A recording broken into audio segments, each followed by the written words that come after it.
Hello, hello, hello, CNC brothers and sisters. What's going on? We are back on another Wednesday in early October, and we got our sister Kate back. We're going to drag her out of her life, and she said, yes, of course. Please. She wants me back here. So here she is. And I think you're coming back on in 2 weeks, right? I think, I don't know if it's next week or the week or the following week. I can't remember. But next week we got Bill Keys coming on. He's going to talk. Yeah, so he runs that CNC business. So we're going to be talking business next week. And I'm getting a little warning there. A challenge. Julianne, take care of that, please. Anyway, here we are, brothers and sisters. Another Wednesday night. We can talk the CNC fat. And we got our expert lady CNCer on board again, or Kate's an expert VECTRIC user and epoxy and all that good stuff, running her business. And she's got a couple cool things she's just showing us. So, hey, let's start off with the house rules. And Kate, we have a new house rule, which I will share with you because it's always fun. Okay, well, then first of all your questions, folks, bring them on, but make sure you lead them off with question marks or the word question, because we got the girls in the background, Julianne and Liberty, which we'll bring out in just a minute to say hi, and they will be starring the questions. And also, if we ask the ladies to put a link in the comments or something, then the rule is we have to take a drink. Right? And okay, so, and then the other rule is let's keep it clean, let's keep it nice. We're a bunch of creators, we help each other. Every once in a blue moon we get a sour apple, and we don't tolerate that. Zero tolerance policy here with Women Who CNC and IDC Woodcraft, and we give you the boot. So Kate, you want to say hello? Oh, I forgot the other house rule.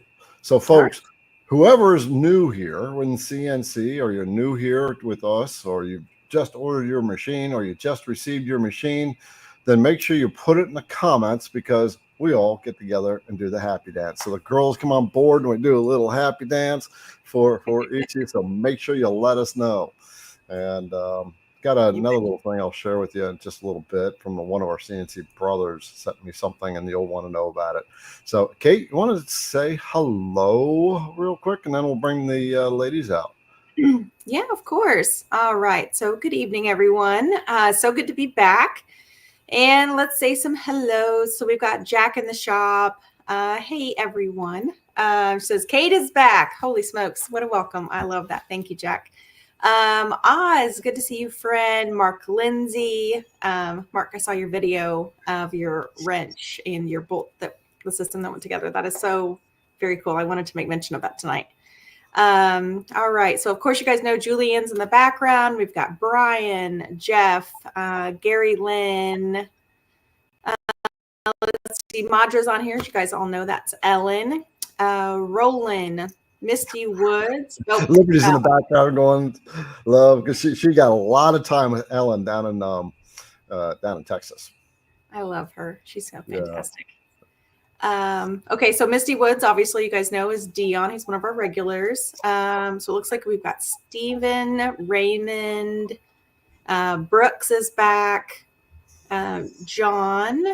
Let's see who else is popping on here tonight. We've got Terry, Billy McGee, WXX, looks like Ernie, Joe, JRB Woodworking, Bill Coleman. It looks like John Colstead, Rudy. Oh, we can just keep going. Got a ton. I'm seeing a lot of new names on here I haven't seen before, so that's kind of fun. Yeah, that is. All right, cool. So let's bring the ladies in the background out, so you guys know who is running the show over here at IDC Woodcraft. We got Julianne up on top next to me. doing the Brady Bunch thing, right? That was too easy for Liberty. And of course, Liberty, the girl who makes sure all your packages get sent out to you on time. Speaking of packages, folks, we won't be shipping anything tomorrow. We are moving. Liberty, you want to share anything about that? Just let people know what to expect. You're still muted, Lib. So, we'll just do the lip sync thing. Yes, exactly. Mad lip reading. So we've kind of prepped everything to get everything moved and set up as quickly as possible. My entire station has been torn down at the end of the day today. My hope is to get things just up and running before the post office closes tomorrow, at least. But that way we'll be ready to run for Monday morning or Friday morning. All right. Wow, that's a tall order. It is. Yeah. We hired a moving company to come in and move all the stuff, and they're also moving my shop too. So my shop is moving over to my house now. So that's quite exciting for me. It'll create a little bit of a technical challenge when it comes to video making, because my video guy's gonna be down here, and we'll figure it out though. We'll figure it out. So okay, so the ladies, yeah. So the ladies will be in the background. They'll be chatting with you as they normally do. We'll drag them out once in a while, especially if we got to do the happy dance, because they're going to dance with us to make sure you get celebrated for getting your CNC or whatever you're new at when you're coming here. All right, girls. All right. Okay, so I do want to share one more thing before we dive into CNC. So every once in a while, we get a package in the mail, and it's always very cool. People send me these thank you gifts that they make on their CNC. Well, I got something very different this time from, let's see. So this came from, oh gosh, why am I drawing a blank real quick all of a sudden? It came from Brother Tom, CNC Brother Tom. And he sent this popcorn here. All right. I didn't get a CNC project. I got popcorn, and it's flavored popcorn. This one is buffalo popcorn. It's got a nice little sweet kind of bite to it, but it's really good. And the other one is kettle corn. All right. And so we've been nibbling on this, and I didn't want to eat it all up because I just wanted to show you all what this is. And Yum. So, yeah. So he now I can start eating it instead of M&Ms. We can talk about the feed rate of M&Ms. But anyway, so I said thank you, and kind of why popcorn? Well, it's from his girlfriend Julie, and she has started her own little business, right? So for those of you who are in CNC business, you know what it's like to try to start your own business. And so she started her business a little while ago. They were a couple of years ago. They happened to go buy a popcorn shop and decided to stop, and had a ton of flavors. And so That's cool. Yeah. And so she had told him, hey, I can do this, and I can do it at a better price because it was real pricey. All right. And so now she goes to crafts shows and stuff like that. The story goes that they shared with me is that she was a little frustrated at first because as business goes, Kate, how does it go when you first start out? It goes like this, and then it goes like this, and then it goes like this, and then you go like this, and then back down. Right. And then eventually it kind of goes like this. Yeah. And it takes a lot of tenacity, persistence. And so finally she stopped for a while, kind of got to the wayside, and then she started up again, and now she has someone helping her and is all in. So I am bringing this up because I just from this story, I thought, you know what, I'm going to help Julie, and I'm going to share it with all of you to help support one of our CNC brothers' girlfriend to buy some of her popcorn. She's got so many flavors of popcorn, right? I mean, this is not CNC stuff, but it's what we do. We help each other. I'm going to show you the website real quick, and then then we're going to have to drink something because I'm going to ask the ladies to put a link in the thing. It's her website's Crunch Time. There it is. Crunch Time. And Crunch Time. Yeah, crunchtime.online. And so the amount of flavors that she has is like insane. I didn't realize people could make so many flavors of popcorn. So every one of these lines is a different flavor of popcorn. Holy smokes. Yeah. And so do a CNC brother a favor, someone who comes on and support. Go and get her some get some popcorn. Make it a Christmas gift or something like that, or munch on it yourself. Thanksgiving's coming up, and you can share the popcorn there. So put the link in the comments there, ladies, and with that, we all get to take a sip. Well, I love that. That's fantastic. This was a gift from a creator, and I've had many people start to ask, "Hey, how can I get this cup?" So we're working on tracking this one down, so we can start doing that. Oh, okay. Well, I see one where they ordered their very first CNC, so we're gonna have to do a happy dance here shortly. Yeah. Matter of fact, we might as well pull the happy dance out. So yeah. So let's bring it up. So this is from Trino 98. Ordered his first CNC yesterday. Woodcraft says they started my build today. Oh, girls, come on out. Here we go. We're gonna do a happy dance. You ready? We got another CNC creator on board. Woohoo! We have to know which Woodcraft did you buy. So you have to put that in the comments and let us know, because obviously you'll know Team Woodcraft when here. So have to know which one you got. Kate's a Woodcraft girl. I'm a CNC Labs guy. Got my alt mill back there. Boy, just released that video. That ladies, what goes on behind making a video? Ooh, he got the Elite Foreman, by the way. Oh, we got fantastic. Ooh. That's a nice one. Yeah, very good. All right, very cool. All right, well, Kate, what's going on in your world real quick? Catch them up to speed. And while you're doing that, I'm going to munch on some popcorn. No. So let's see. I have been doing a lot of epoxy. I have been diligently chipping away at my epoxy course. Of course, as you guys know, I am thorough and somewhat of a lot of a perfectionist. So when I put information out there, I want to be sure that it's right and it's accurate, and I'm giving you guys good descriptions of how to do things and how to avoid certain mistakes. So I'm learning a little bit more about the epoxy as I go. I'm learning a little bit about some smaller projects, like I've made some fun things like coasters, using them in molds, making sure I'm not getting air bubbles. This is the back. So when it's flipped over, this is kind of what the ink looks like. And then trying to get the black more integrated. So trying to do like different techniques for smoke. Like this one turned out a little bit more fun. I finally got no bubbles. Those no bubbles. Cool. I this like little that here. Yeah, so just trying to find the right ratios for smaller projects, right ratios for mid-sized projects.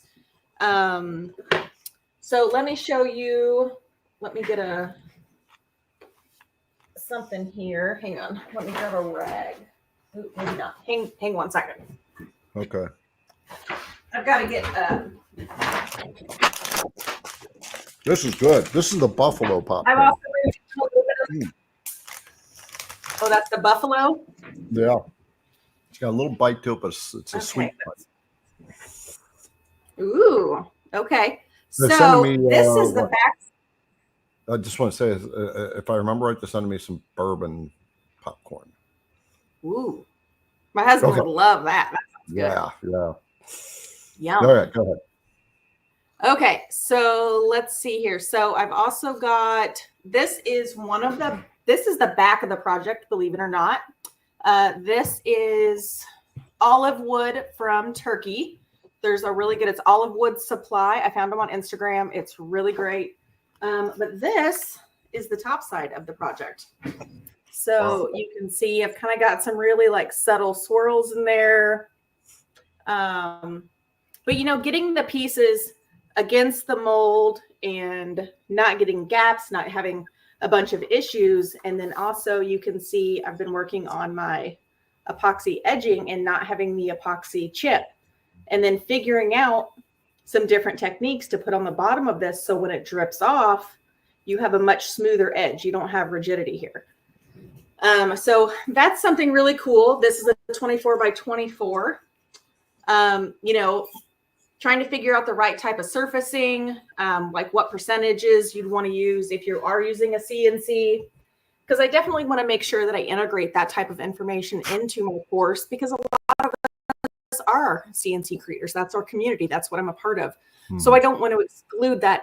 You know what I mean? I don't want to like leave my CNC creators out of the course just because it's focused in epoxy. I want to be able to integrate the two. So then that way everyone can really have a comprehensive information on how to use them. Like, because I know when I was first starting, my first thing was I was always so anxious to just surface the epoxy. And then I was having so many issues. It was sticking to my bit. I was having a lot of just like feeds and speeds and overlapping. And sometimes it would like burn the project with the epoxy because it would get stuck and gooey. And it turns out my epoxy just wasn't fully cured. So there's a lot of like little things that go into it when you're incorporating a machine with wood and epoxy into it. So, right. Hey, I understand you're getting a CO2 laser. You know what? I am going to send both ladies up to you for a day, and you can train them.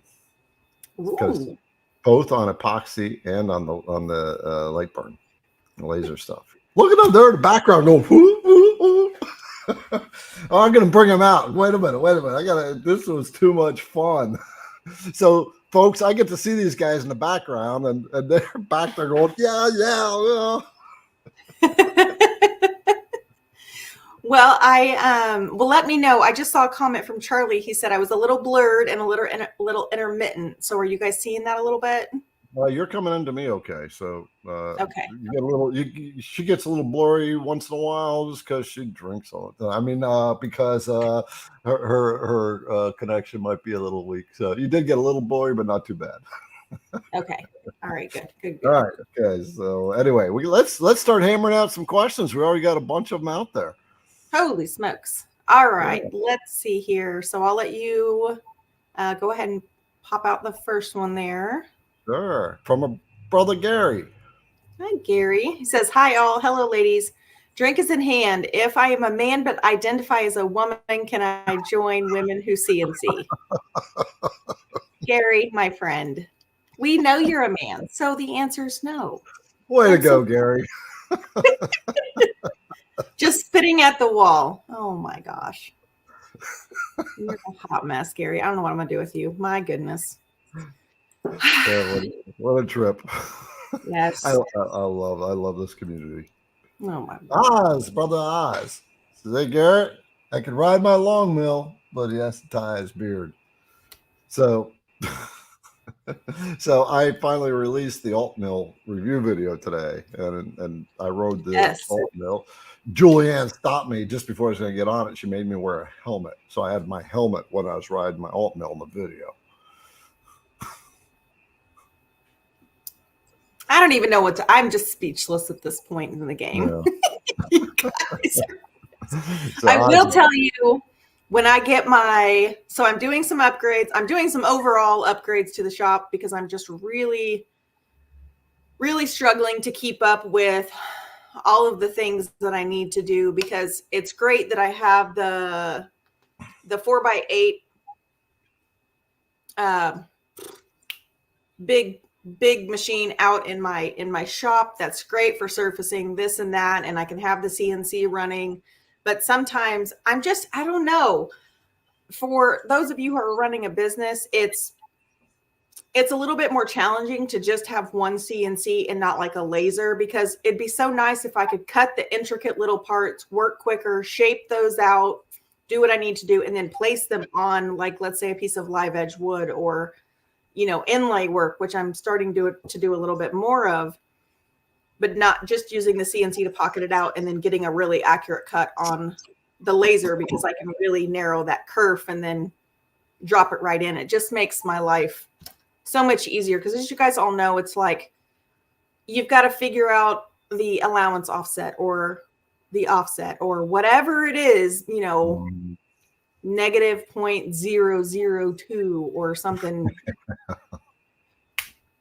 And when you're working with a lot of different woods, you just kind of want to pull your freaking hair out, because every piece of wood is different. Yes, it is. So unless you're making repeatable projects, which you guys know I do a lot of custom work, nothing is ever the same. So it just, makes it challenging. We got another happy dance to do. Oh. Yeah, from right. Greg Parks. Oh, right. Hi, Greg. First time here, new to CNC. So Greg, you get the happy dance. I love it. You like this new rule, Kate? Well, you know what? I'm going to be really honest with you. This is not a new rule. You and I did this for like a year. We just didn't have the rules. We did. Yes. It's just now we're calling it out. Yeah. Yes. And one of those things, if we get enough, then I just kind of go over the edge and I'll end up doing a flash sale or something like that. Just some kind of little special. There you go. So, okay, let's get another question. Brother Billy. Go ahead. All right, Billy McGee, your thoughts on other materials like PVC, HDPE, HDU, etc. How to carve them, and then the paint and finish. I've only carved wood, want to branch out, pun intended. All right. So, all right, Billy, I have carved almost all of these. PVC is fantastic. I love PVC. It's very, very easy to cut. I will have to look at my speeds and feeds, but to be really honest, I use the O-flute bits because it's plastic and you don't want to use any type of traditional end mills. Yes, exactly. And just a fun fact that I did not even know, Garrett has a 1/4 inch, he has an 1/8 inch, and he has a 1/16 inch O-flute for those little itty bitty areas that you may need to use. I love using that. I almost like using, so let me back up just a step. So you can buy a big sheet of PVC at Lowe's. It's a 4x8 sheet. It's like $90. But here's what I like to use PVC for. When you have, let's say, like a dimensional sign of some shape or whatever you want to do, instead of using MDF and layering, I can use that PVC. I don't have to prime it. And then I can just paint it with the color that I want. And then I can seal it, and it cuts beautifully, and it's really easy on the bits. HDPE, I will have to go back and look at a couple of my different projects and figure out what's what. But it's very, very easy to cut. I actually have a piece of it over here that I can cut, that I can grab and show you. And HDU it's the same thing. The trick with HDU and HDPE is if you're carving it out and you're not doing any type of an inlay or something like that, you really need to watch your step over, because you will get those ridges because it is plastic. So that's something that you just have to be really mindful of. Let's see. Markham's just sharing that paint doesn't stick to HDP. Yes, no. The PVC it does, but HDP and HDU, no, it does not. Like that's what I did when I did the big acrylic sign. Another notable thing that I can tell you is HDPE it's great, but it scratches very easily because it's so soft. So it's not really great for like outdoor signage and things like that. So if it gets hit by hail or something like that, it's going to make a dent. Yeah, PVC is also prone to UV. It'll break down fairly quickly. Yes. The girls put a link for the O-flute bits in the comments. Cheers. Mm-hmm. Mm-hmm. All right. So let's roll on then. What do we got? So Les, less. What is speed and feeds for the alt mill, or has the program been updated for it? So, what are the feeds and speeds for the alt mill? Excuse me. So the alt mill is it's at the same level of Infinity as far as like it's the rigidity of the machine. As far as feeds and speeds, you can run it quite a bit higher than what you can like the bench tops, like long mill or some of the other ones, because it's much more rigid. You're running a spindle, and so the feeds and speeds, a lot of times it's subjective. To, like Kate said, you can have the same type of wood, but it's going to cut completely different for one piece to another. So you got to find your sweet spots and dial them in. So the feeds and speeds, IDC Woodcraft starts off with, that gives you, excuse me, they are very conservative, and they're meant for benchtop machines. So you can generally think about increasing your feed rates for the alt mill by 100 and 150% to 200%. There you go. And that's kind of starters.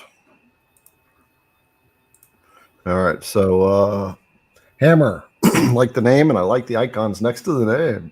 Getting my alt mill next week only took 5 months. That's because the alt mill is a new product, and so they are still building up their inventory. So yeah, took 5 months, but good, finally coming in. Yay. Now, That's when you two things, when you get this machine, you got to come on the live so we can do the happy dance for you, and you got to send me an email, because I'm going to do a separate happy dance for you. Oh my goodness gracious. All right, Kate, you handle this one. All right. It says G Carter. Hi, all. Gary here. I'm so new. I'm waiting for my alt mill, hopefully later in December. Fantastic. All right, Gary. Oh, he ordered it. Okay, here we go. We're gonna dance. We're gonna go dance. Yeah.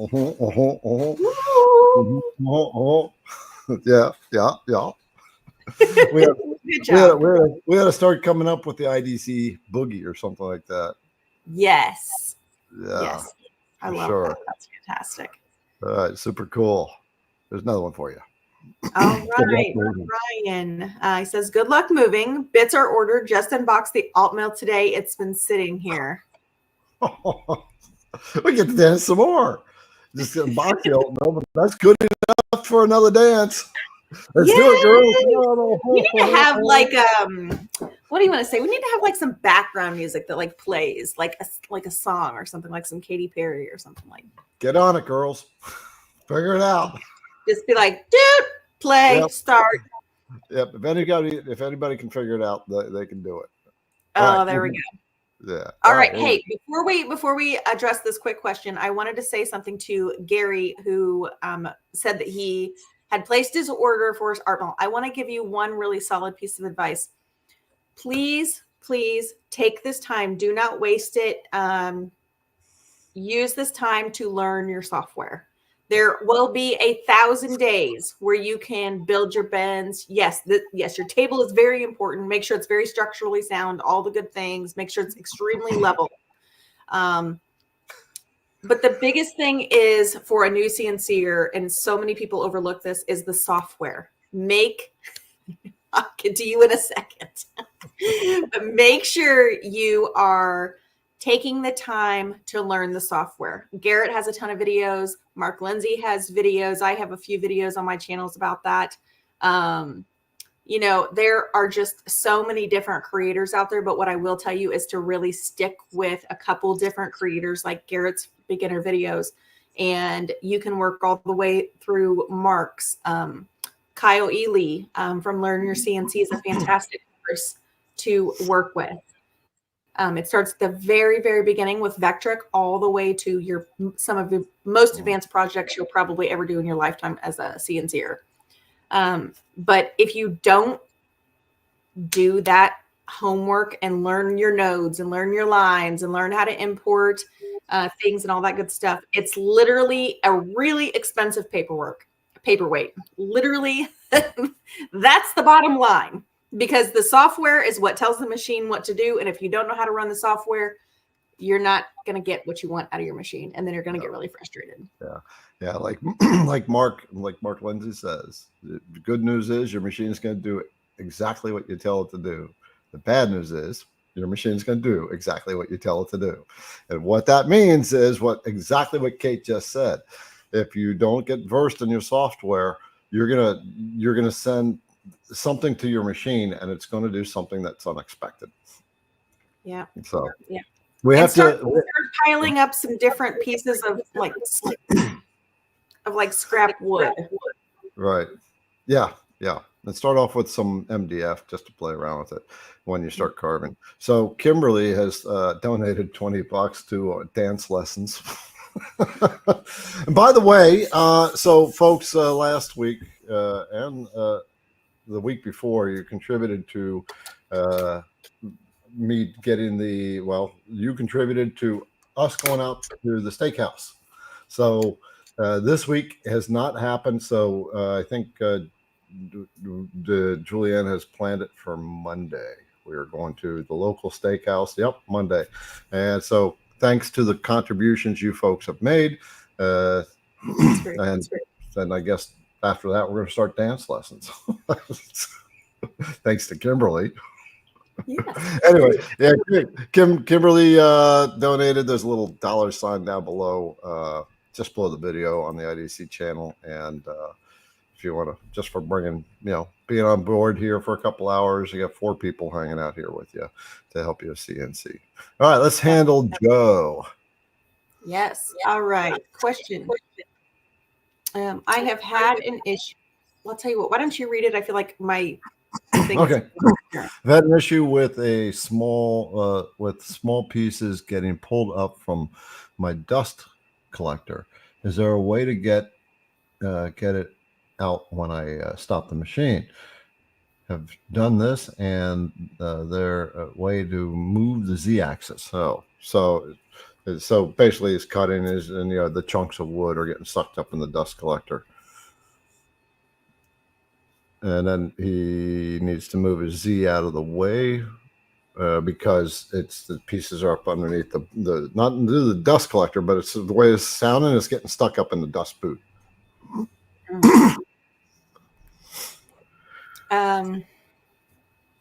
What size are you using? 2.5? Are you using 4? Because it depends on. I mean, I can't imagine that you're getting a ton of. I'm trying to think I've had that happen. If I'm cutting something out, like the Warrior Woman, it's got small pieces that you cut out, and so they get sucked up and they may jam up into the hose or into the dust boot. The best way, what I typically do is if I notice that it's like going to become a big problem and you're going to be doing this over and over, is to use double-sided tape. And then that way everything gets held down, or use an air weight system or something where everything's just held to the board, so you don't have that problem. The other thing you can do is if you know you're going to have a lot of cutouts, you can just hit pause and then turn your router off or turn your spindle off. And then you can kind of disconnect the hose from the dust boot and just, kind of clean it out. Or you can always, opt to just not use your dust boot and kind of chase it around with the shop vac. I mean, I've had to do that with a couple different projects. Well, it's actually getting jammed up in the dust boot is what I'm saying. So yeah, what Kate said is the double-sided tape. If you feel like you're going to have some small pieces, put this on the underside, and that will hold it down. X-Fasten is very thin tape. There'll be a link in the comments for that coming up, and so you definitely get some of this when you think you're going to run into that. All right, and folks, put in the comments some suggestions you might have for job. All right, Trino, he ordered his first CNC yesterday. That's we already got this one. I didn't unstar this one. I don't think so. Yeah, he got his. Oh, wait a minute. No, he made another comment. This is a different Yeah, one. Unfinished says they started this build today. I thought I got that. Going to use the PWN ATC. Ooh, he's going big. Yeah. Woohoo. Nice job. Yeah. About to order their IDC Woodcraft starter bit set with the 1.5 inch bit. All right. Well, I guess we got to get to do another happy dance. So let's do it. All right, Kimberly, you got to give us a grade on this Aloha. one. I'm throwing in links, so forgive me if I'm not too into it. I was trying to think of, we need to be able to like do the wave or something fun, like every time. Yeah, sorry, yeah. Or if we can do it like go over to Julianne, and then she has to push it down to Liberty, and then Liberty's got to push it back. There you go. Easy, would you? All right. This is getting a little crazy here. Whew, got out of that one real quick. I saw that. All right, Trino. Good. All right, let's do. Oh my gosh, we gotta do it again. Got Lonnie. He's new. Contemplating getting a CNC machine with a question mark. Well, first of all, you get a new for being here dance, but Liberty walked away. She's like needing a break. I'll give you the little dance for being new here. Good job. All right. Welcome to the family. Yeah. And so, but he's got a question mark. Contemplating getting a CNC. So, brothers and sisters, share in the comments what CNC does for you. What do you get out of it? Right? What is it filled for you? Should Lonnie get one? Just share what you have experienced and what it's done for you. Well, how about you? How about you share? I can share. So CNC has done a number of things. It actually covers several different angles. So being someone who's retired, right? When you retire, you kind of you look forward to it, but then when you get there, it's like, oh shit, nobody needs me anymore. All right, and so suddenly you feel kind of purposeless and lost in the world, and there's this sense of emptiness, and you don't know how to share it with other people. It's just there. You don't know how to share it. It's not just people who get retire, but this is just my experience. And so you're looking for something that's going to give you some purpose. And I think there's this little thing in the background of our mind of going, is this all my life has been? Right? There's always been this little thing inside that says there's something there for you to fulfill. Right. And it's, I know it's that creative side that we all have. We are all creators, and the work, being in work all our lives, it's kind of flatlines. And so that's our opportunity. And also you start to realize that your clock is starting to run in the later hours of life. And you want to leave your mark. You want to leave a legacy. And so it's such a great way to be creative, make things that mean something to other people, share it with the grandkids. And for me, my biggest passion is teaching and sharing people what I know, helping people get into this, people who are in that position. And that's why you find so many people from the services, military, law enforcement, EMS, because they understand there's this bonding that they've understood, that they've had, and they kind of miss it. Especially when you step out of the workforce, you're like, geez, I don't have all my buddies around. They don't care anymore because I left the work. And they keep going on and they don't miss me. And so that's so the CNC is this thing, you just kind of get lost in the design. You let this idea form in your head, and you the beautiful technology of computers lets you just create some kind of whatever you want to create. And then to watch that thing actually get carved out on that machine, it's just magical. It is. It's magical. CNC technology is amazing. So that's my take. Yeah. I think that's very, very motivational. Mine is just, it just is a lot of happiness. I have found so many different avenues. I found this incredible community of people, which as a mom and as a woman, I was really longing for some community. You know, I did the workforce thing for a long time. I worked for a big investment company for, I don't know, 18 years, something crazy. And that was fantastic. But my kids needed me more. My husband's job became more demanding. And I found myself at home and I became very isolated, which kind of sucked. And so, ironically, out of doing some mentoring with Garrett, I created Women Who CNC. And that is a beautiful community of a lot of women who are creating every day. So out of one little thought of loneliness has just exploded. New friendships, people I never thought of. Oh my God. It's such an entirely new circle of friends. Yeah. I got more friends now than I've ever had because of CNC. Yep.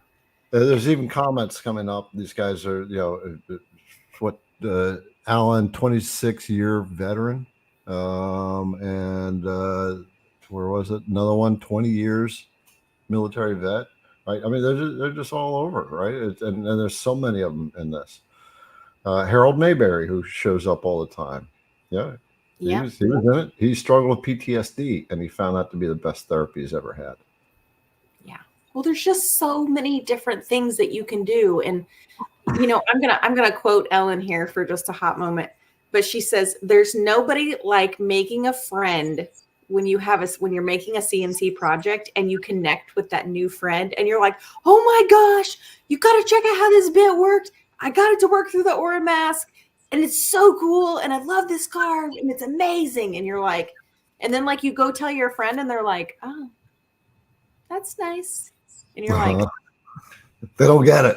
But then like I can call Ellen and be like, girl, like you got to see this. Like, it's so crazy. And like, she is like totally your hype girl every day of the week. Like she gets it.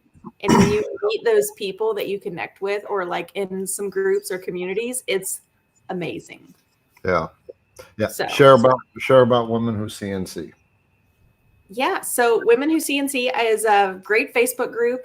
We have over 500 members now, 500 women who CNC, which I try to keep that in perspective. If you had 500 people in a room with you that do the same thing that you do, that are women, I think that that's fantastic. There are women who are doing some laser work, so we're expanding into that. There are women who are brand new, and there are women who are very seasoned and talented, much like Ellen. And there's so many other countless women. I can't even begin to name them all. But you know, come over and join us if you're not in the Facebook group. We would love to have you. And yes, Gary, I'm so sorry. It is a women-only group. Right. Hey, and the IDC ladies are in it too, Liberty and Juliet. All right, we got a pile of questions here. Let's start knocking these things out. Sandy, when flattening a board, I am wondering whether I can put a warped board on to flatten or not. Go for it, Kate. Just depends on how warped it is. If a lot of CNCers will tell you if it's too warped, use it for something else or use it for firewood. But if it just has a little bit of a bow, absolutely, you can level it. Most will tell you to put it down and then kind of try to level it where you can. The hardest part about trying to surface a warped board is getting the damn thing on the thing and actually sticking. So it's either like you got to use double-sided tape or you got to try to I use shims because, you know what I mean? Like it's kind of a pain in the rear. If you have a really large size and you just want to surface like, you know, an area of it, and then you're going to cut off the rest of it, that's an okay way to go about doing it. But, you know. Yeah, you have to get a little creative when it comes to warp boards, but there's the drywall shims there. You can work with those. The big thing that I would say with it, like Kate said, if it's too warped, you can be challenged. You can screw down an end, and you just get creative. The idea is make sure you're comfortable that it's secure enough that you can start to flatten it. Right. If it's too warped, you got to support stuff underneath. Otherwise, it's going to sit there and vibrate, and that's going to not healthy for your machine or your tool. No. Yeah. Good question. I didn't do a video on that. Actually, I did a video a long time ago on that. Maybe time for a new one. Maybe. Yeah, when questions come up enough, then I do a video on. Actually, I think Juliana or Liberty they wanted to have one of you ladies said something to me today. Said we should ask them what they want us to do videos on or make or something like that. I don't know. Anyway, yeah. If you what videos would you like to see? All right, let's handle Coop. In regards to epoxy, all right, Kate, this is for you. What does the mica powder? Why does the mica powder flow to the edges from the center of a 4x4 inch project? Well, it's gonna definitely matter on the viscosity of your epoxy. Are you using tabletop? Are you using art resin? Hopefully you're not using deep pour unless you're trying to fill the voids of something. It doesn't sound like that. The mica powder is going to go where it's going to go. But if you're talking about maybe like, I'm not really sure, but like if you have maybe clumps or something that are kind of floating off, you may just need to mix more. I'm trying to think, like, holy smokes, this thing is heavy. Let me see here. So if you're okay, so that looks so good. Thank you. So if you're talking about like maybe I'm trying to get in the camera, like right here, you can kind of see where like the mica powder has kind of like flowed out like in here. I don't know, gosh, it's so hard to see in this camera with the lights. But you can see definitely like the dark and the light areas of where like the epoxy and the mica powder has kind of run, but that's what you would want it to do. I'm trying to think like a 4x4 project and it running off. I don't know, Coop, I may need a little bit more information on what exactly you're referring to. Okay. Yeah, I don't know if you're maybe like putting the mica powder in, or are you like mixing it into the epoxy, because that's the appropriate way to do that. Because I've seen some people try to do it and they like try to throw it in and do stuff like that, and then it will just kind of flow everywhere. Depends on the technique that you're trying to achieve. All right. So. Okay. Billy has thrown us $20. So I guess that's going to go to the dance lesson fund. There you go. This popcorn is good. So folks, for those of you who did not, I'm gonna share about this again. Our CNC brother Tom sent me a couple bags of popcorn. Usually I get something in the mail that's a project that they made, but this time I got popcorn. And so the story is his girlfriend is starting a popcorn business, and so they sent me kettle flavored corn. It's kind of a sweet and salty flavor, and then this is buffalo. This is a sweet, but it's got a little bite to it. Anyway, so his girlfriend Julie has started a popcorn business, right? And so for those of you who, are working to start a CNC business, you know that there's a bit of challenge to it, and it's always good to support those who are starting out. So they've got a ton of flavors. I'm going to bring that website back up on the screen and help support Julie in her new venture, right? And it's the right time for it. So Crunch Time, it's crunch-time.online, and it's got so many flavors of popcorn. Actually, I want to dig in there and find out. I want to get some more too. So anyway, there we go. So the link will be in the comments. Click it. buy a bag of popcorn. Help a small new startup business out. There you go. And we'll send you a link too, Kate. I just wrote it down. Okay. All right. So let's see. Boy, 22 questions. We got some questions out there. Yeah. All right. Here we go. From Snapple. Hey guys, Mac or Windows? Windows. Windows. All the way. No Yep. questions asked. Yep. For sure. Virtually all your there's only 2 cases that I know of that you can use a Mac. And that's with the G Sender software. That's the control software that like runs the alt mill and the long mill. That's actually anything that's GRBL based, and any web based software. So web based means your design work, your all your stuff is being done on some other server.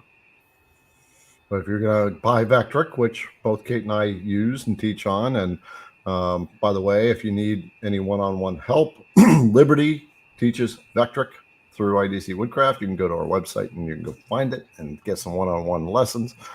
So there you go. Windows.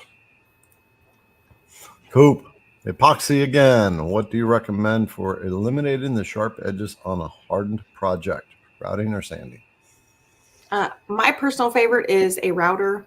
I just will use a light round over thing if that's not what you're looking for. Absolutely, sanding is by all means an easy way to go. Just know that when you if you use a round over bit or use any type of rough abrasive on that, you're going to have to do some sanding and polishing. So just kind of be prepared for that, but you can easily do that by working up through the grains. The best thing that I bought for myself, I'll have to get you guys a link, but let me grab it. Okay. Well, while you're doing that, our brother Sam Coleman's on board, and he shared a comment about. He said, there's a lot of Mac users like to use Fusion 360. It has as it's compatible with Mac and doesn't have to do work around on the Macs. If you are a Mac user, when you use something that's Windows based, you need to get the Parallels emulator for the Mac computers. Parallel. I was trying to figure. Somebody asked me about the other day, and I was like, I couldn't remember the name of the program, but Parallel. Yes. Okay. So back to your answer. I bought this is like a Lazy Susan. It's just like one little metal piece. If I can put it on here. And it just has the little, so like I don't have to screw it to anything. I can literally put it underneath any board, any project. So that's cool. Doing these like big round projects, and instead of like trying to chase the table and then stop and then turn the project and then put the router back down and keep moving, this is a really great little tool. And it's not like super, I don't know it's not Pricey? No, well, it's not pricey, but it's not super like fast. So it doesn't just like slide all over the place. Like, okay. It's got a little bit of effort has to go into it. It's not like it's just going to go flying around, at 100 miles an hour. If that's right. Okay. All right. Let's see. From John Armstrong. You guys are too funny. First time here from Alberta, Canada. Been watching the vids, looking for how to create tool paths. Well, first of all, John gets the happy dance because first time here. So, ladies, let's give John a little happy dance. All right. Oh, we get a kitty cat too. Cute. This is what happens on Wednesday nights these days. While I'm eating popcorn, it's kind of like watching a movie. There you go. All right. Welcome to the family. That's fantastic. Looking for how to create tool paths. So that's a little bit more complex to cover than here. So Ladies, find the video. Same one from last week, the house number sign. That's a video I made. They're going to link it in the comments, and it'll be linked in the description. But it's a very basic project, beginner's project, and I'll walk you out how to create a basic tool path. And check out some of Mark Lindsay's videos. A lot of his beginner videos, he goes all the way through it like that. All right, epoxy question from SSDDCC. For epoxy projects, what's the best material for the base? Wood, plywood, anything else? So wood is always going to be your best friend. Any type of live edge wood, any type of wood that is very, I mean, I don't really want to say like it has to be. Here's my best advice. Any type of live edge wood is going to be great.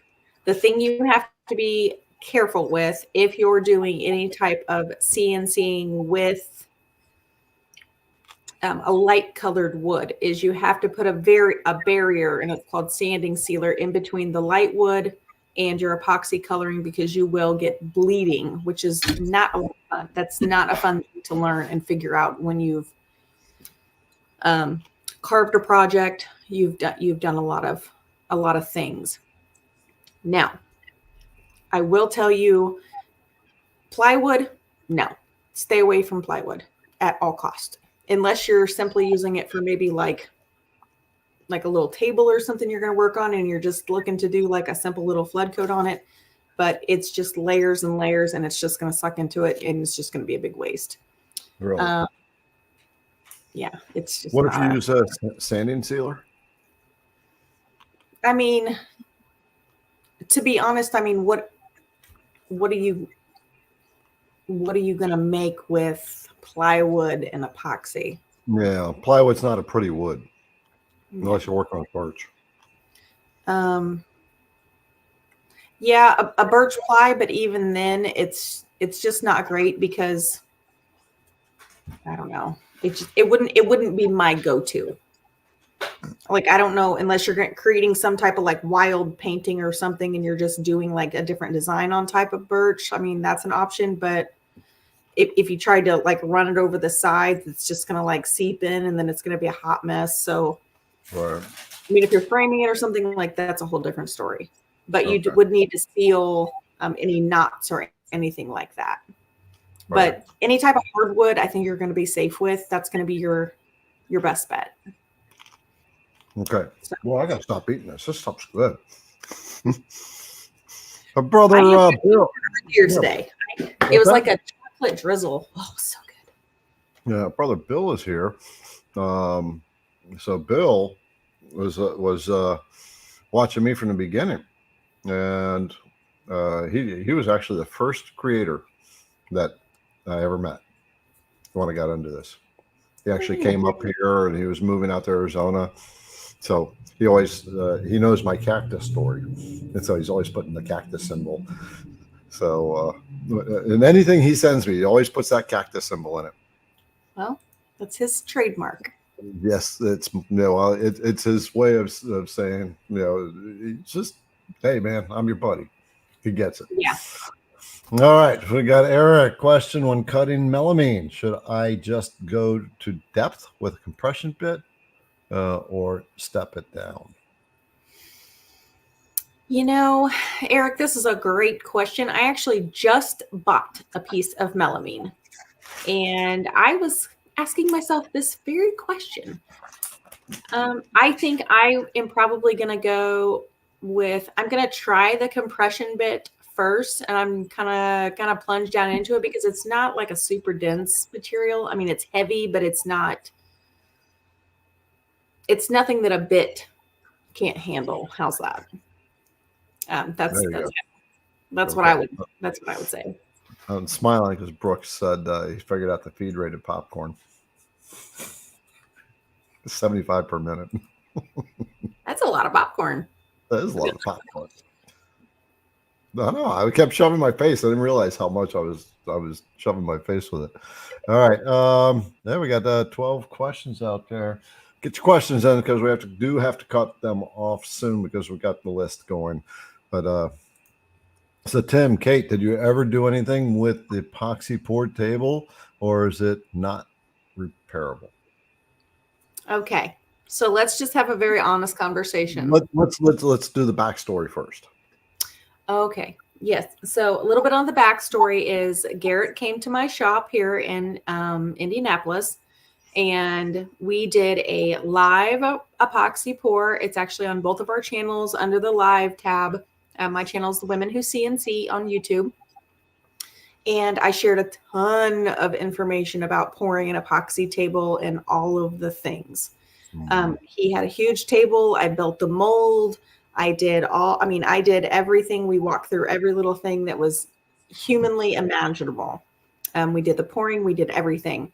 But it was my first pour. And Your first big table pour. Yes, first big table pour. So the thing I did not factor into all of that, I think we were really, really good because the deep pour epoxy resin that I use is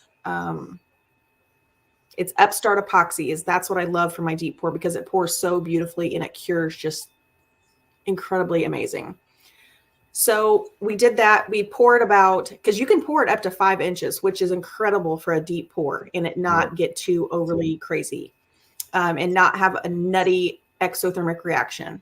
The thing I didn't account for was, so my shop was sitting at about 68 degrees. And I also had fans going around the room everywhere. But what I did not really, really, truly account for is we've poured the first about 3.5 inches, which was beautiful. We had no problems. We got a little bit,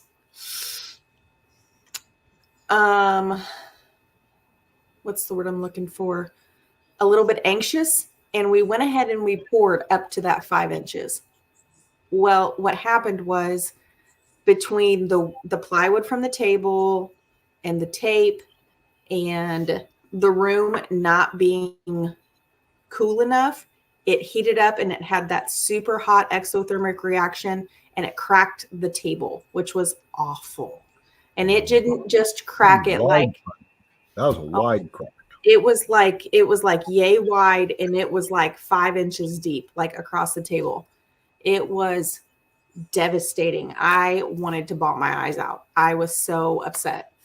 And so I messed with it and I thought, okay, I looked at all these different techniques. I thought maybe I could incorporate like a smoke technique.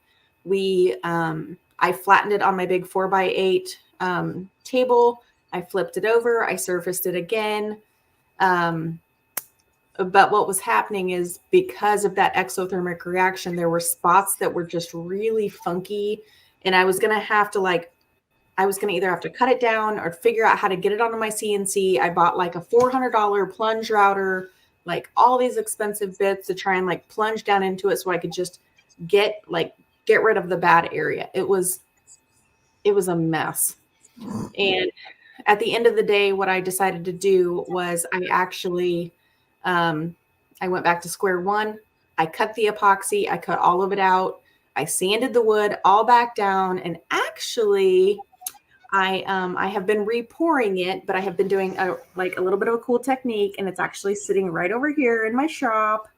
And it's actually, it's cured. I have a piece of acrylic over the top of it right now. So tomorrow is the day I'm going to be pouring the rest of the deep pour. So I'm very excited to finish it up. It's all pouring nicely. All pouring nicely. And I actually bought a new, I didn't want to really create another mold because I had a couple more requests for tables about this size. So I went ahead and bought a really nice mold and I'll share the links with you guys for that. But the thing you have to remember about molds is you still have to seal them with that caulk all the way around and get the corners. You don't ever just want to buy a mold and then dump it in there unless it's like sealed all the way around. Like there are some molds that are made that way, but this one, it screws all together. So there's that. Okay. All right. Okay. Coop is asking. Well, it's nice to see that table come along. Because that's a year, over a year ago that we did that. All right. So it's one of those things. Kate had to step back from it for a while to just, you know how it goes, folks. Something isn't working for you too well, and you got to take a breather from it. So, and that's quite okay. So I'm asked, can a laser from long mill be used on the alt mill? So I don't think there's not a mounting thing on there, but I am going to be certain that it can actually run there because they have the super long board on here now. And so I don't know. I'll have to answer the question, but I'm going to say yes. I'm going to say it's an uneducated, educated yes. Okay. Yeah. Same controller, modified controller. There's just not a way to bolt it right to the current head on the machine. Yeah. Something I was going to say really cool was I actually have mine. I don't know if it's kind of far back there, but on my actual like dust boot, on the front mounting plate, I know that there is a guy on Etsy. I can't think of his name right off the top of my head. I'll have to look. But he makes a mounting plate that you literally can just put like on the front of your either spindle or router. And then your laser actually he makes like a plate that goes on it. So you have this little bracket and then it just slides right over the top of it. And it fits your laser beautifully. So all I have to do is literally pop my laser on and off. It's so nice. Yeah. That's so cool. I love this CNC technology because we can solve so many of these little problems so easily. And so many people 3D print stuff like the alt mill, the motors. Somebody printed these covers for them. Yeah. Just because they didn't want the wires, like the connectors, exposed. All right, here we go. Kate, since guys aren't allowed to join your group, do you have any videos we can watch?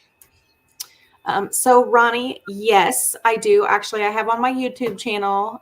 It is called Women Who CNC, but yes, all men and women can watch those. And I do have there's a few training videos on there. I have a few in my drafts. I've been working on trying to get uploaded for you guys to see. But they're different students I used to work with when I did one-on-ones, and they're basically the trainee, me teaching them different things and different questions that they've had. I have several videos. I've just kind of been reaching out to contacts, seeing if I can post some of those. So absolutely. All right. And Gerald says, question. So with HDPE, is there a way to put a finish on it? Is there any other finish so paint can't go onto it? Is there anything else you can do? The only thing in my experience is you can try and buff it and polish it a little bit. Other than that, I mean, not really. Okay. Mark Lindsay also said as far as the mold goes, he said also use a parting compound. Yes. They call it a demolding spray. Demolding. Yes, I have some. I will make sure to get you a link for that stuff. Yeah. Michael put a link in the comments for Kate's YouTube channel. So make sure you subscribe to her channel. Yes, just please. I would love that. Yeah, right click that link. No, you can click it, but just go over and subscribe to her channel. All right. Let's see, did that one. Okay. And from Mike, for Kate, I was trying to surface a 25/16 on my journeyman tonight. First side went good, but on the other side, it kept getting a soft alarm for y-axis at line 26. What can cause this? So the first thing to know is what the alarm is. But he's getting a soft limit. Oh, soft. I'm assuming a soft limit alarm here. Could be just you have your piece pulled too far forward, because if you don't give yourself enough space and, for the soft limit on any CNC machine, you're going to get that soft alarm. But it says, it was running fine for one side, but on the other side, I don't. So I don't know what's at line 26. So that is 25 by 16. Okay. So a soft limit, folks. So you know what soft limits are. The machine, what he has is a machine with a homing position, and so he's so like mine, so just is like yours. this. So is mine. And basically, when you turn it on, you send it to a position, and that machine now has a machine home. And built into the software or the firmware of the machine, there are limits that it will allow the machine to travel, so it doesn't hit the other side of the machine. Mhm. And so, what usually causes this problem is you've either positioned your piece, the part of the edge is going outside of the soft limits, and when it loads that program and reads that program, it's going to detect that, and it's going to say we can't run because you're trying to make me run outside of the XY limits. The other way is you are going too far with your Z, so it's going to be a soft limit with your Z as well. So one of the things you can do is bring the spindle down a little further to give you a little bit more Z distance there, or extend your bit out a little further, which I do not recommend. All right, if you bring the spindle down, the spindles move down, the soft limits are still the same. All right, Mhm. but you're actually changing the distance mechanically. So I hope that explained that. Yeah. I mean, it made sense. I know a lot of folks, they try to work right off that front left corner and they put all their projects there. I like to just work kind of in the middle if you can. That just makes just eliminates that problem altogether, because Yeah. I know the Winfinities can be a little bit touchy with the soft limits. Sometimes you can also do is just rerun the G code and re-upload it and see if that does. Because sometimes I'll go in and like on my touchscreen and just delete that G code, rerun it, and then just re-upload it, and it seems to work fine. So it's a common problem. I'm so sorry. Yeah. All right. Snapple question. COHN acrylic. Most effective way to cut for inlays that will go into wood. Example, guitar fretboard inlay with the beautiful acrylic is not covered by that plastic bit you show just now. Okay, so he's talking about the O-flute bit. COHN acrylic. I gotta look that up. Yeah, I don't know. COH. Maybe I'm kind of wondering if Mark might know what he's talking about, because Mark's our big guitar guy. COHN acrylic. It's cast acrylic. Okay. That's what I thought it was. I just never heard it called that. Yeah, I hadn't either. So saying that that bit is not effective. Oh, he's doing an inlay. So yeah, well, if you're doing a V-carve inlay, no, that bit's not going to work. But this is the type of bit you want to use. You want to use an O-flute bit if you're doing a straight inlay. Well, hang on. I see he says most effective way to cut for inlays that will go into wood. So yes, if you're cutting into the woods, you definitely want to use some type of a different Oh, right. Yeah. cutting bit.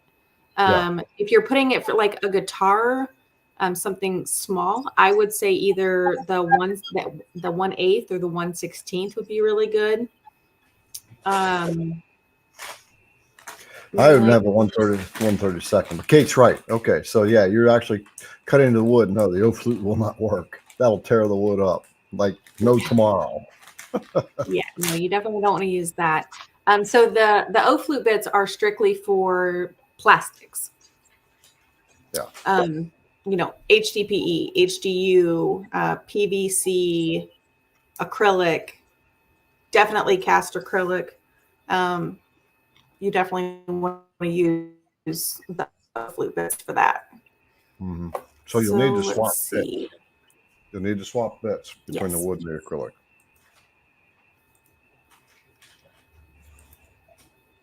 Okay, Kate. This is from Mark. It says, Kate, hi. I've been building and cutting wood edge board. Been building a cutting board edge grain and putting an inlay in it. Now my piece that I'm cutting for the inlay, will this be okay? Oh, so he's doing a end grain cutting board and he's doing the inlay. And so he's just wondering if that's a good matchup to be able to do it with end grain.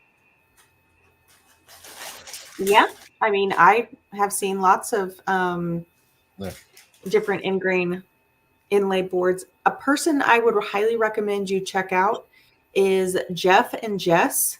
They are the owners of a company called Two Moose Design. So it's the number spelled out TWO, Two Moose Design. They're on Etsy. They're on YouTube. They were actually they were on our show here on YouTube Live at one point, and they're really cool. And Jeff is the ultimate master at ingrain cutting boards and inlays, and he has a ton of tutorials. So definitely go check them out. He's remarkable at the work that he's done. Yeah. Matter of fact, ladies, put that on the list of getting them back on. So take a drink, and I got to bring the ladies back on board for a little bit. They've been hanging in the background, so let's bring Liberty and Julianne on board. So hi, girls. Yeah. So make a note to get Jeff and Jess back on. Nothing's going on your end. You guys been chewing the fat there, I see, talking to people. And Julianne is when Julianne has those laser eyes going on, she's busy trying to figure something out. Just throwing those links in there for the drinks. Links for the drinks. Yep. All right. I'm Mario. still fighting a 4-year-old, so She's multitasking. Cheers. Yeah. I just want to remind everyone that next, like tomorrow, we won't be shipping because we are moving. We've hired a moving company, and so the entire dungeon, as we called it, drippy dungeon. What's it gotten like in there lately, Liberty? When it rains. Oh, this morning I could not have been happier that we were moving tomorrow. I sent a very loud, frustrated video to a couple of friends of mine, including my coworkers, because actually last night I cleared off my CNC table of all of my supplies and boxed it all up to move, and except for my computer.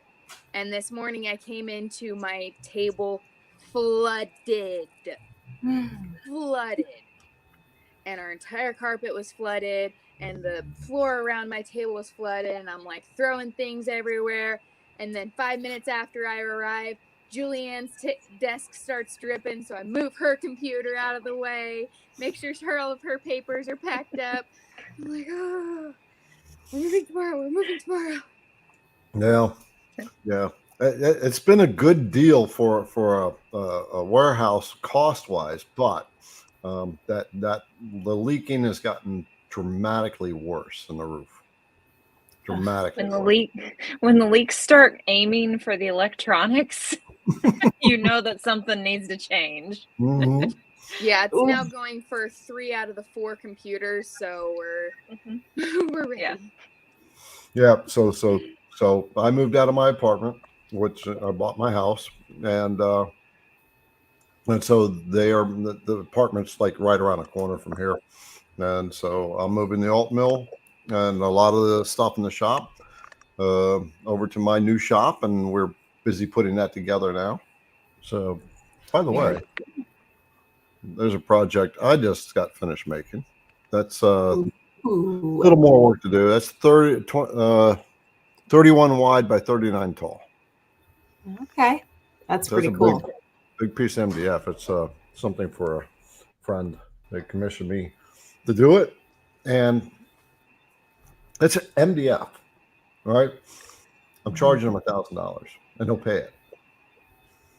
And so Kimberly had asked about that a week ago, or maybe when I was doing a live. Said it's a piece of MDF that you're carving. Why would someone pay $1,000? Why would you charge $1,000? And this goes back into the business talk that I talk about, which we'll get to in just a second because the ladies are still hanging out there. So Anyway, I'll bump you guys in the back. So it's all about knowing where people's emotional drives are at. All right. I'm not selling the project. I'm selling the emotion that this person wants. Right. Mm-hmm. And the emotional value for them is through the roof. This is it's something that's going to hang on their wall. It's really just a replica of the award that they want to get. So what they're doing, they said, I want that, and I want it on my wall. So it's that reminder every single day that's pumping into your head. It's just in your environment, and so he wants $100 million business. $1,000 is nothing, right? Yeah. You got to have skin in the game if you want stuff like that, right? If you want that kind of growth, you got to have skin in the game. And so it's, I'll make it for you. I know them, and right. So Yep. Go ahead. I had I just finished a big project for a big company, and I told them up front, I said, hey, the materials are going to be about $700, and they gave me the deposit. So I know that they're already invested into the project. And I said, here's your, I always try to give my clients, when I'm doing smaller, big jobs, it's really just important to get into good business habits of creating invoices. So then that way you have a record, they have a record, you can make notes, whatever you want for that particular client. But breaking down that invoice, I was like, there's 7 hours of programming time, CNC time, things like that. And, I'm like, well, it's $700 for that. And then they wanted 2 signs. So then I'm like, well, it's $400 for that. And then my design time, they sent me a DXF, or not a DXF, a PNG file, which is just like a print file. And they said, I want this design. And I said, okay, well, you need to understand that if you didn't have a designer do this, I'm going to have to take the time to convert that to work with my machine. And that is X amount of dollars per hour of my time. So I literally start like a watch on my iPhone, like a timer or something. And if I do it for 30 minutes and have to walk away, I write 30 minutes. I just pull up their invoice and do 30 minutes, and then kind of keep track of your time that way. Like, it's really important to know your value and to know your worth. So when you're doing stuff like that, it's important that you charge appropriately and keep track of your time. Yeah, that's knowing the value of your work and making sure that you charge decent price, right? On the flip side, I've talked this. It's not what you sell; it's who you're selling it to and why they're buying it.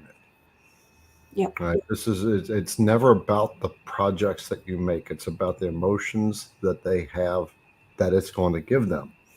Right. So folks, it's and it's also knowing their standards. Now, you can sell a cutting board for $1,200 if you find the right people. Easily. Yep. So, Dale had said, so that answers this question. I guess didn't get he asked one of these lives if we have a storefront. So IGC Woodcraft is an online business, but you can always come by to visit us. We get people dropping by, and for those of you who drop by, you always get a little gift from us. The ladies put together a little love cup, I guess. They'll take the IDC Woodcraft. We'll just wait until you find out. There you go. Come by. But the address, I guess I'll have to change it in Google a little bit. I'm not sure. Anyway, okay. All right, you want to tackle some more questions? Yep, this one's oh no, that was the cutting board one. Okay, so we've got Muhammad. What can I do to stop smoke when I'm cutting wood? I tried slowing the spindle, increasing the feed rate, and using a new bit. I'm going to say your spindle's probably turning backwards. If you've done all that, then your spindle is probably turning backwards. I've seen this before. There was a company that was shipping out a machine, and the spindle was coming to them wired to run the wrong way. All right. And they didn't know it. And they were shipping out the machines like that. And I kept getting emails from people. Why is this cut looking like this? And you look at it, so I'm going to guess, Muhammad, your spindle is running backwards. So turn your spindle on. It should run, when you're looking down at it, it should run clockwise. All right. And you can just watch that and see what's happening. Is there a way to, I mean, what do? Do you go back to the manufacturer? Or? Oh, yeah, absolutely. Go straight back to the company. It's just a wire. It's just a wire switch. But how, who knows what VFD they're using? They have to switch a wire in a VFD if that's the case. Gotcha. All right. John is asking, what's the best software for the beginner? Should we say this one together? What? VECTRIC. VECTRIC. Throw them a link, girls. Give them the link to the software that he should be using, because yes, I teach it for beginners. Mark Lindsay teaches it for beginners. There's a ton of content out there. Kyle Ely is the course. I guess we should cover this one, shouldn't we? Course master. And so when Kate and I, when she's on here, we inevitably say this every time, right? You're investing in a CNC and you're paying, several $1,000s in your machine, and the tooling and the time and the equipment, just all the miscellaneous stuff. You're investing all this in the software. Yeah. And when push comes to shove, nothing works right until you get the software right. And understanding software, especially if you're brand new at this, like knowing what nodes and vectors are and offsets and I don't know. Anyway, so Kyle Ely from Learn Your CNC has a course. The only real course that's out there for VECTRIC. All right, and it starts off for the beginner, and it walks you through the entire VECTRIC software. Mm-hmm. That's what he does, and he does a couple of live sessions every week. So can't emphasize it enough to learn it. You can try to learn on YouTube, and you will pick things up, but if you don't understand the process all the way through, you miss something, and that can cause some challenges with your designs. That's when I get the emails. That's when I get the emails. Garrett, I don't understand what's going on with this, and they'll send me the design, the file, and it's very obvious right off the bat. They didn't understand a little something, and it's just part of it. I mean, there's DIY, but there's some things that don't work well when you DIY it. Let me just say this from someone who did not have Kyle's course when I started, and I did the DIY method. You guys have most all of you have seen my master notebook that's like yay thick, and I literally took 1 hour every night and was like watching Garrett's video backward. What did he say? What key was he using?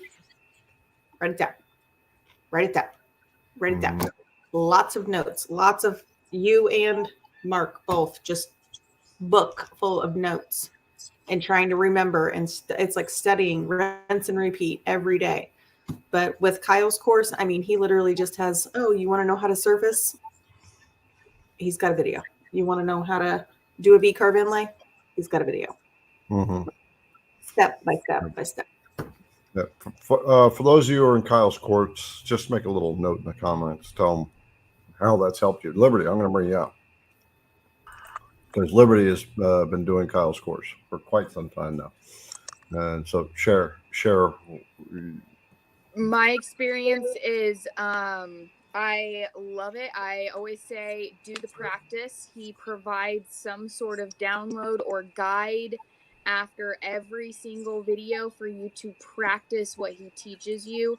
He gives you everything in very, like, you can take it as fast or as slow as you need to, and use any shortcut that you might want to, or any long cut that you're more comfortable with. He's giving you each and every way to give you the best success possible.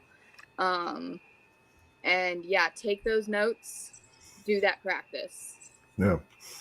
How do you think Liberty has gotten to doing one-on-ones? I taught her stuff, but then she got, I told her get into Kyle's course, and now she teaches other people. Right? You can sign up for an hour for her if you're stuck on a project, but she understands it because she spent so much time with it. Mm-hmm. All right. So kind of funny because the other day, so Chip, the guy that I share the shop with,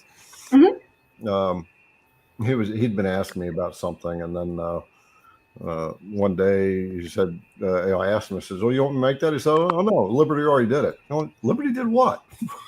The thing, The plastic things. It was like, damn, that looks good. I didn't realize Liberty was. I mean, so she's taking off on her own. She's doing exactly what this is. I mean, she's gonna be making content. That's. Yeah, right. I saw the machine one day when you ran out for like several back-to-back appointments and meetings or whatever. I was like, oh, he's gone for the rest of the day. Machine's mine. I love it. That's awesome. That's so good. I'm so proud of you. You've come such a long way in your journey, and you started not that long ago. So you're killing it for what you're doing. It's awesome. Yeah, she is. Yeah. So Julianne, put a link to Kyle's website, and if you aren't sure, yes, it's a paid course, but he's got a little freebie in there so you can see how he trains. Yep. All right. Thanks, Liberty.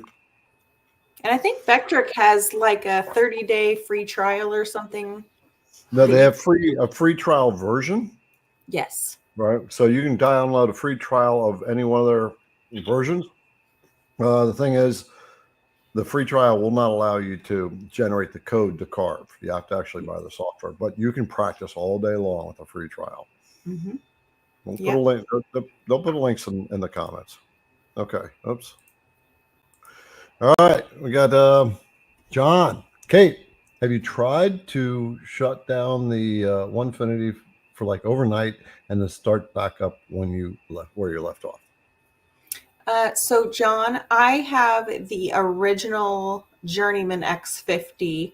I have with the BuildBotics motors. So no, I cannot do that. My machine stays on all the time. It's really never hurt it. I mean, at all. I've left it on for, I don't know, a week or more at a time. Because usually I'm running some type of carve, and I'll just come out. I'll just hit pause, shut the router off, shut my lights out, come back out in the morning, turn the router back on, turn the vac on, hit play. I'm good to go. Now, I will say with the Elite Masso motors, if Sam Coleman is still on the feed, I'm not sure if he's still here or not, but he has the Elite Masso. I believe he has the Journeyman X50. I don't know if you can like basically freeze the line and then shut it off, and it has like that memory feature, but I'm not sure. That's something else. I'm going to be upgrading my CNC to the Elite Journeyman. So I'm really excited about that and then I'll be adding this, the third rail, which is called the Stiffy rail. And then it will actually extend it to a 4x4. So I'll have to build out my table a little bit more, new wasteboard, new T-tracks, all new things. So definitely yeah, more T-track. Yeah. So Sam says he has a Foreman Elite, and they have what's that? infrared sensors. Infrared sensors. Exact same spot. Okay, So cool. Exact same spot. Okay. Jack in the shop said he has shut his long mill down and restarted the carve the next day using the start from option and G Sender. There you go. Okay. All right. So I got to pull that one out. There we go. So Tom says, hello, Garrett. Ladies, new to CNC, and the trick is computers, but I'm going to learn and that's where he left off. So anyway, we're going to dance because we got a newbie, right? New to CNC. So here we go, ladies. So for Thomas.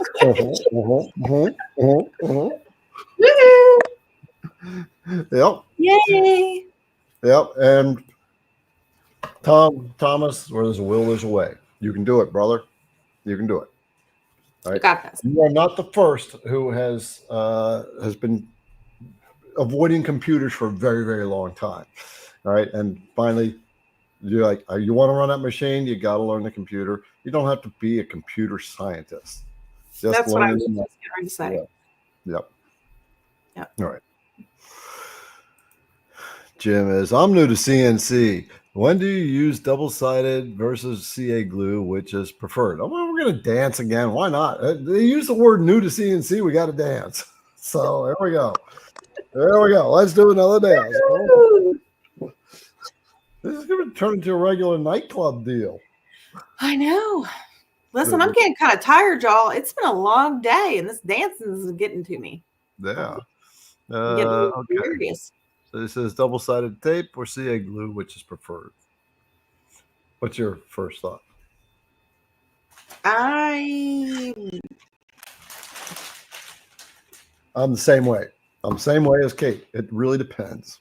Yeah, it really depends. So I do a lot more like live edge wood type of stuff. I do a lot of surfacing. I personally prefer the double-sided tape versus the CA glue method versus the double-sided tape, just because I feel like that's a lot stronger. You can get different types of strength of glue. And so, if it's just something light and you just need like a light hold, you can use that. If you need something stronger, like what I usually 9 times out of 10 will do, I like to do the CA glue and blue tape method. That's just my preferred method. Now, if you really want my honest opinion, I would do an air weights. I would do a vacuum table every time, but Yeah. I can't wait. I just can't wait. I just am like, please, Jesus, just today. Because I'm so sick and tired of using So what she's talking about is a vacuum table. Yeah, I'll be getting it for the alt mill here. So the vacuum table, it's like, boom, you plop it down, turn the vacuum on, and you go to town. All right. Done. But Yes. But to note, make a note for you, Jim, and for anyone else who's new. Every method of holding has its pros and cons. Amen. Yeah. So CA glue, if you put too much on, it'll dribble out outside of the tape, and then you've glued your piece to your table. And you try to pull it up, and you rip up some of your MDF because the MDF gives way before your board does. All right. I always, the trick to that is I always try to put one piece of tape extra on the top and a piece of tape on the bottom, just extra, because I always do that. Okay. I'm one that, like, if I don't put enough glue and I put just a little bit and then it's like stuck at the top and not stuck at the bottom, then I have to retape not only the table, but I have to retape the piece too. So I'm always like, I'm just going to do a little extra. Call it a day. Yeah. Yeah. I've had pieces give way on me with the CA glue method. Mm-hmm. Using double-sided tape. Double-sided tape for really thin things sucks. Oh, really? Well, you'll break it. You'll break your project trying to get it up. Oh, well, I guess, yeah, if Right. you're using super thin stuff, yeah. Yeah, it was very thin. It was Luan. So it's a real thin, real easy to break stuff. I didn't realize that. I carved out a warrior woman. I'm trying to pull it up. I finally got to the point where screw this, just ripped the thing out and threw it all away because it kept. I've done that before too. But the double-sided tape, if you're so you need to press it down. You got to have good adhesion between the two surfaces, because if you don't, it'll break away. The other thing is I don't like using double-sided tape on like birch ply or something like that, even if it's like 3/4 inch. And the reason is because like 9 times out of 10, it's like it looks super flat and everything's good, but then you go to put it on there and then there's like this like maybe like 2 pieces of paper with difference, and it's like if you're pushing it down, it's that's why I usually go to CA glue method. That's just my preferred. Right. I mean, Yep. if I've got something like this I need to carve, yeah, you know, I'm gonna carve something, rip it up, fine, perfect. Yep. But most of the time I just use my if you're doing a really aggressive cutting, then the tape method either way is not good to use because there's so much force being put on. You can start to work that adhesion loose, and the project can break away. So yeah, like Mark said, each one has its place, and you'll learn that as you move along. I would say you may want to start with CA glue, but just be careful with not putting too much glue down, and use wide tape, 2 inch or wider. And always make sure you take a scraper and press it down on both surfaces. You want to have as much contact as possible. Kate from Trino, do you have a website or your own YouTube channel to teach epoxy to everyone? Yeah, those guys too. Yes. So Trino, thank you for the great question. I do have a YouTube channel. It's called Women Who CNC, and it's kind of a conglomeration of everything. I'm not sure if you were on at the very beginning. I am working on my epoxy course. It is going to be very comprehensive, and I do plan to have some like snippets and things like that on my YouTube channel where I'll be teaching a little bit more, because in trying to create those videos, I can be putting those out on YouTube. So anyone, men or women, are absolutely welcome on YouTube. That is not a separate thing there. But Women Who CNC is when I created the group and I created the logo and created the brand, I guess, if you will, it had to have its own identity. So that's why instead of me trying to do like my own, because I have my own business. It's called Rise and Shine Wood Signs. And that's like where my Instagram, that's where a lot of my work and stuff is done. But that's a business I've had for about 8 years.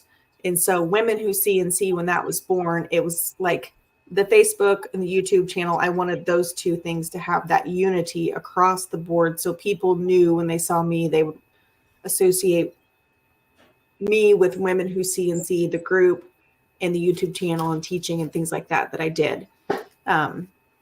So I'm working on trying to get back into the full swing. I know some of you know, some of our regulars, I had some significant things going on with my health. And so I had to step back quite significantly from the business, the shop, everything in general. So I'm getting back up. I'm getting to a good, healthy pace and rocking and rolling again. So just look out, because here we come. Yeah, all right, good. Glad to have you coming back. Someone asked about the nylon nails, the plastic brad nails to hold projects down too. So that's another cool way of doing it. It's definitely, there's multiple ways to hold your projects down. So, let's see, Tim, he says, I disagree with the statement that O-flute bits are for acrylic only. I just completed a project that stacked with stack text using VCarb Pro. The 3D finish cut was done with a Freud 1/8 inch O-flute. All right. I'll have to check it out. And he says the finish was perfect. That would be interesting. But do me a favor, send me a picture of that. Yeah. And send me a picture of the bit too. I'd like to see it. Yeah. You know, when you buy a bit from IDC Woodcraft, so we give you a 90-day, you break it, we replace it guarantee. Right? Because we know stuff happens.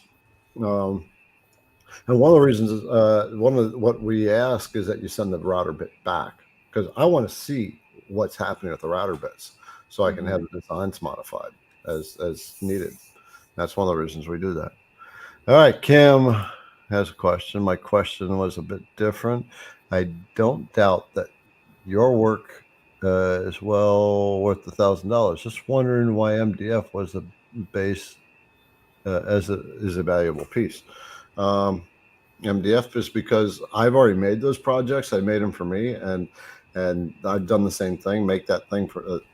She's talking about this thing here. I'm charging $1,000 for that. Right?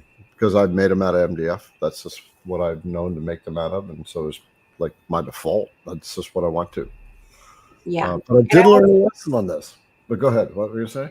No, I was going to say MDF is great, especially if you're not going to be exposing the wood. So in looking at that sign, it's got black and it's got like a white paint. So you more than likely use some type of aura mask. But when the entire piece is covered like that, I really feel, even as a sign maker, the MDF is a really great option.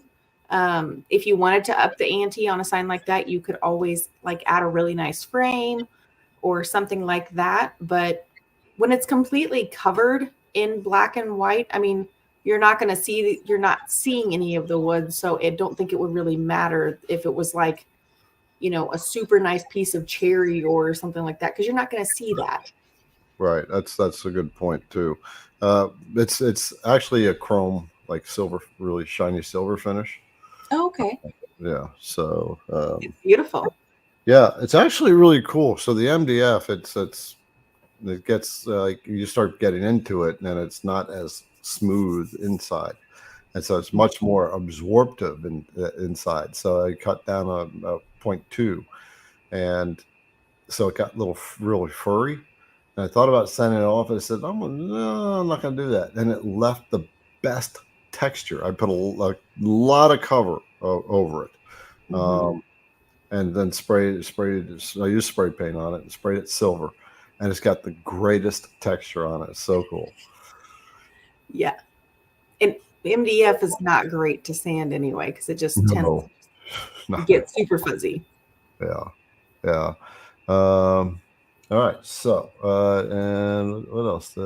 Edward said MDF is stable and won't twist and warp when people don't humidify their space like they should. All right, I'm going to bring the ladies back in. We are getting kind of towards the top of the hour here. Any other questions you want to handle? You want to handle anything else? I saw an interesting comment here from Mark Lindsay. He said hot glue has its place as well. Yes. Yeah, I didn't even think about hot glue. Yeah, hot glue is great. It definitely has its place. Okay. Let's see. So looks like they started another question for us from New Elements. That's a cool name. Yeah. I have a HD 520, so it's got a shark. That has always been dead flat. Recently, tramming has been showing this back and front are lower in the middle, just a tad. What? Wait a minute. So he's got a shark. There's always been flat. Recently, tramming has been showing the back and front are lower. Oh, that's why that popped up. Lower than the middle, just a tad. Check tram on just the table, or do I have that? He has no clue why. So getting this question keeps moving up on me because I'm on the right. Yeah, I know. That's why I was trying to be like. Okay. Code. Okay. So that's interesting. So what you want to do, here's what you should do. Hang on. Wondering if you have a tramming tool. So yeah, you want to get yourself some kind of indicator. So I'm not sure this one would be the one to use. So you got this test indicator here. Okay, and You'll have to get you get these little adapters with them. And you get that on your machine, and then you move it around. You'll set the gauge, the dial to 0. It's got this little. Let me take it out of the bag. There we go. Julianne, bring my screen up. Okay, so there you go. You mount one of these on, and it's got this little tab here, right? And you rest that on your machine, and this actually has a very little throw to it. So you probably want to get the other kind of dial indicator. That's the plunge indicator. And you run that around your machine. Just set your Z and run it around your machine. That's got a metal bed on it. So you run it back and forth, move it over, run it back and forth, move it over, and just keep doing that. You should always read 0 on your gauge. And if your gauge is going, then your bed is worked. Okay. So That's interesting. And where did you find that little? So it says. This is called a test indicator. Test indicator. Okay. Mark says he has an SST tramming gauge. Okay, so the SST is the Mark. That's the dual gauge, right? Put a comment in there. Let me know.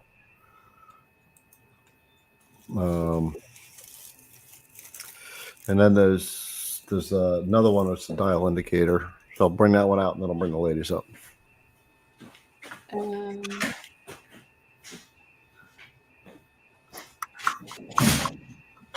And so Chris Gallagher says test with a long level on front, across, and center. And then Raymond Dixon, he says Mark Lindsay has the very best tramming video, so definitely something to look at. Oh. All right, I don't have the other gauge. I packed it up. So, all right, let's bring the ladies out. It's time to bring them out, and it's time for us to start checking out, folks.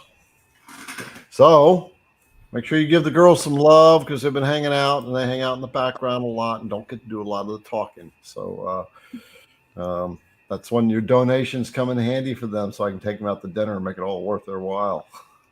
So we were going to the steakhouse Monday. Last week, a week before, Kate, we started talking about it, and so everybody's just started donating for us to go to take them to the steakhouse. That's awesome. I love that for you guys. I know you guys work really hard at what you do. So yes, they do. Yeah. You should join us sometime, Kate. Yes, I know. I will need to. Let me see. When should I? I'm trying to think. Maybe sometime in 2026 when, I at least have one kid graduated, maybe. All right, Julianne, get it on the calendar. Hey, we're planners around here. I know.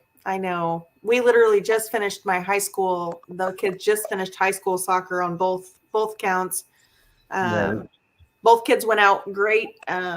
Kendra's award ceremony is Monday, so I'm excited for that. Luke got his varsity letters as a freshman, so he did fantastic. Awesome. And now they're both starting travel soccer. So travel soccer? Good luck, Mama. They do year-round soccer. So we do travel soccer. So we basically do spring season, or we do winter training, spring season. Oh, and Lucas is also doing wrestling this. So we have travel soccer Monday, Wednesday, Friday. We have wrestling Monday, Tuesday, Wednesday, Thursday, Friday, and sometimes Saturday, and sometimes Sunday. And then Kendra has travel soccer in there too. So it's just. And your husband travels out of town for work all the time. Yeah, with the Hurricane Helene and Hurricane Milton, with the two back-to-back, he actually left right before. Which one was first? Was it Helene? I think it was Helene that was first. Mark, you're hilarious.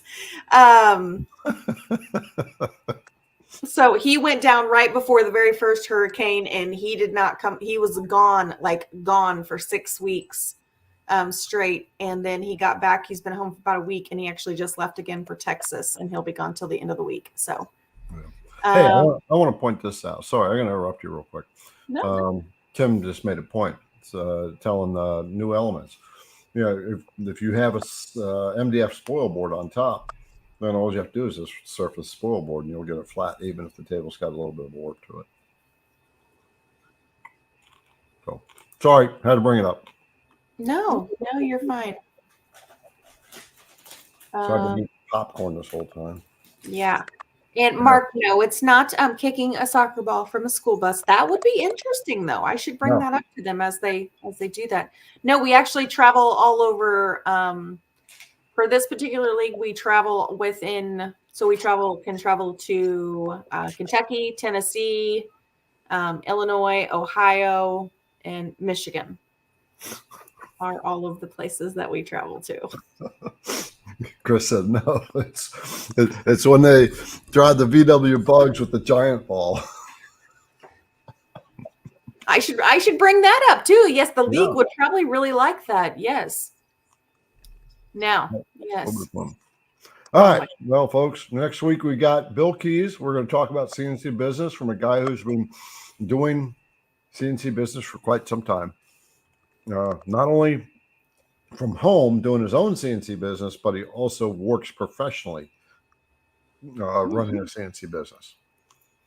So be ready to bring your business questions next week. And we are going to check out. Takes 2 hours to fill our bladders, and they're full now. So it is time to check out and solve that problem. So we will see you next week. Again, just bear with us tomorrow if you make any orders. You don't see it get handled immediately. It's only because we're moving things around. And to the note, somebody, I think I already said that. You can still drop by. You can still drop by. We'll say hi. Yeah. Try and drop us an email. That way we can make sure there's enough crew there and we can get you a goodie bag put together and maybe you can meet the boss and so on and so forth. Yep. We'll get you in. There you go. All right. Thanks, Kate, for coming back. And Kate will be here the week after. Sounds like a plan. Yep. Then we'll have Matt from 731 Woodworks, right? Awesome. Sounds like a plan. No, that's not next. We have Kyle before we have Matt. No, we have Kyle before we have Matt. That's right. Yeah.